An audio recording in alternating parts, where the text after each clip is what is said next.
সপ্ত দিনের উপাস মাগো দানা পানি নাই, পেটেতে পাথর বান্ধিয়া আইলাম দরজায়।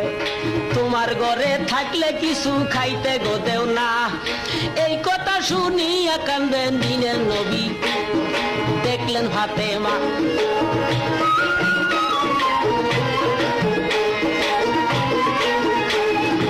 এই কথাটা যখন কইলেন দিনের মস্ত পায়, কথা শুনা কান্দা দিলেন বিবি ফাতেমায়। বাবা গো,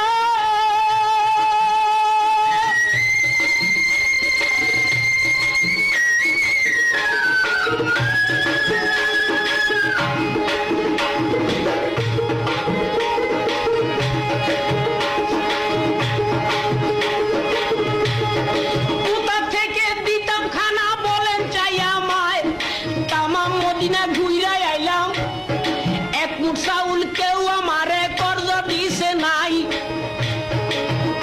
আইয়া চারি বেলা রই উপাস হইল